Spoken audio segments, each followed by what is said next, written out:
Cancer, hi! Welcome to Mystic Queen PH. At titingnan natin ang energies ng inyong kaperahan, money, career, finances for November 2024. Ayan. So, if you're interested in private readings, meron tayong 25% discount para sa mga private readings natin pag nag-book kayo ngayong November 2024. Okay? So, meron tayong link sa description at sa pin comment. Paka-check nyo na lang information kung paano mag-book for a private reading. So, let's see, Cancer, what's up with you sa inyong money, kaperahan, money, career, finances for November 2024. Wow, you have the Star. The Star, of course, is about yung mga pangarap mo. Maaring meron kang mga goals ngayong November when it comes to your finances na ma-achieve mo dahil andoon yung iyong pagpupursige, no? Malawak yung inyong malaki ang inyong pananampalataya sa inyong sarili, sa Diyos, sa kakayanan ninyo. Oo. This is also divine guidance. So maaring ngayong November i-guide ka ng universe kung saan ka mas mapapabuti when it comes to your career, when it comes to making decisions pagdating sa finances mo or sa business mo. So, you are going to be guided.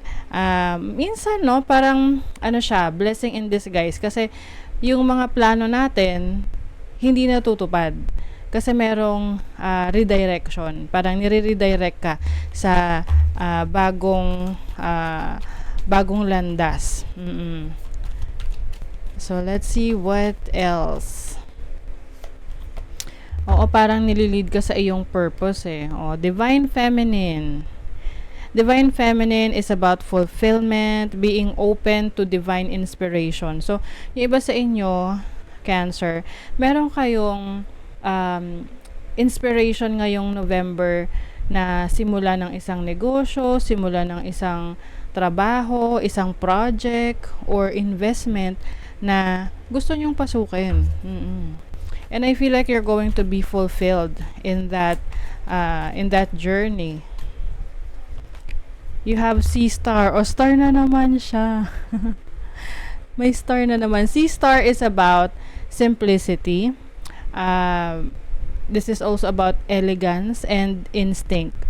So, pagdating sa instinct mo, magiging very sensitive ka pagdating sa what's good for you and what is not good for you.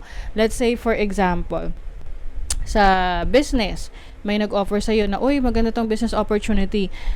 Pero kahit anong gawin mo na pagre-research or pag-aaral, parang something is off or parang hindi ka kumbinsido, then you have to follow your gut, no? You have to follow your instinct. Kasi sinasabi dyan na, nope, it's not gonna be good for you. Subukan mo yung iba. Parang ganon. So, magiging very strong ang iyong instinct at part yan ng, ng guidance na binibigay sa'yo ng universe on what to do. Example naman, gusto mong mag-resign sa trabaho. Meron yung parang trigger point or mararamdaman mo lang na okay, this is it. Ito na talaga yung reason. Ito na talaga yung parang last straw mo or sign mo. You will receive a sign from the universe na gawin mo na. Oo, yung mga plans mo. Let's see what else. You have the Six of Swords. Moving to a new direction talaga. Yung iba sa inyo, Cancer. Whatever that is stressful, conflicted sa buhay mo, sa career path mo, sa business mo, yun yung iiwanan mo na. Meron kang bagong plano. Oo. And I feel like itong plano mo na to, magli-lead to sa new beginnings, new inspiration. Tingnan nyo, isa sa mga sign na you are on the right path kapag madalas kayong makakita ng butterfly, ng ibon, no? Kung hindi nyo madalas yan makita on a regular basis, sign na yon sa inyo. And this will lead to transformation, major change in your career, in your finances. Kung dati nahihirapan kayong ayos ng inyong finances, so ngayong November you will learn from your past mistakes.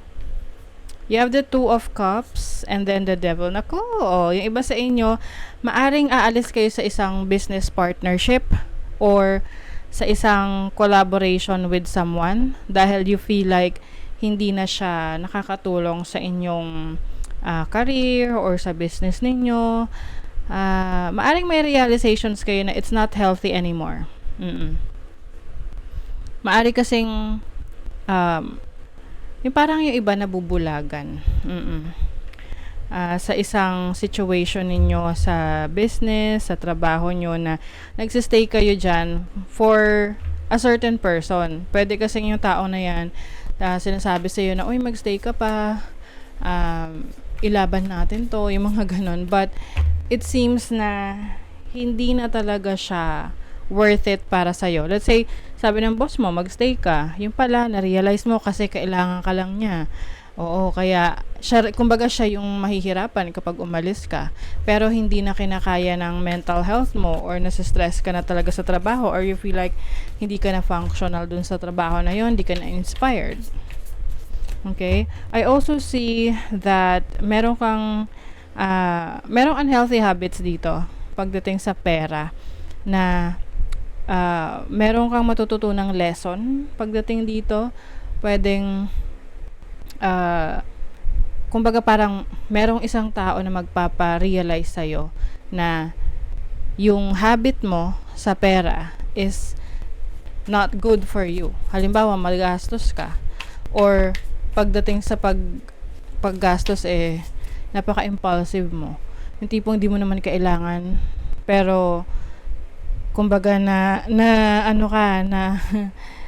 na-impluwensyahan ka ng iba, bibilin mo pa rin. 'Di ba? Oh, you have the Seven of Swords. Nako.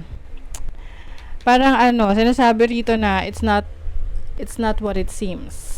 Na kung ano yung nakikita mo sa ngayon, kailangan mo pa siyang aralin, i-double check.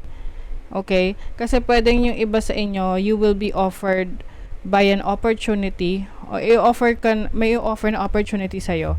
Pero, itong opportunity na to, pwedeng hindi ito talaga yung magiging helpful sa'yo. Pwedeng rin to, umiwas ka sa scam. Kasi pwedeng merong malapit na tao sa buhay mo na mag-o-offer sa'yo ng opportunity, pero sa totoo lang, siya lang yung magbe-benefit dito, hindi ikaw. Okay? King of Swords, yes, maging mapanuri. I think hindi rin naman magiging madali para sa'yo na makumbinse. Nandun pa rin yung pag-aalaga mo sa sarili mo at pag-iingat. Okay? However, kasi minsan nahihiya tayo lalo na kung isang tao ay na nag-offer sa atin malapit sa atin, kaibigan natin, kamag-anak natin, even our romantic partners. So, parang isipin natin na sige na nga, ganon. So, mahirap yon kasi ikaw rin naman ang mahihirapan dyan. Oo. Parang dati, napa-sign up ako sa isang business na hindi ko naman talaga naiintindihan. Pero dahil ang nag-offer sa akin is boss ko, dati kong boss. So, napa-sign up ako kahit na hindi ko naiintindihan yung trabaho. So, eventually, or hindi ko naiintindihan yung gagawin ko dun sa business na yun. So, eventually, hindi nag-work. So, meron ditong creative force. You may be tapping into your creativity ngayong November. This will lead to new opportunities, no? Ayan, innovation. Gagamitin mo yung sarili mong talento, yung skill set mo para mapaunlad mo yung sarili mo, yung finances mo. Maari rin, meron lang ritong mga maka-cut off ka ng mga connections, iiwasan kang mga tao dahil alam mo na they are not a good influence sa'yo. Oo. Maaring sa trabaho to, sa business. Pwede kasing, ayun, magsisay no ka dun sa offer sa'yo kasi na-realize mo hindi naman yun makakabuti sa'yo or hindi talaga para sa'yo yon. Ayan o, marami kang choices. Oo, Cancer. You have a lot of options. Worry less about making the right choice and more about being strong enough to handle any outcome. So, may mga iba ka pang options available for your career, for your business, for your finances. Kaya, yun yung pag-aralan mo. Ano-ano pa yung ibang opportunities na nasa harapan mo. Okay? So, that is your reading, Cancer. Thank you so much. Bye!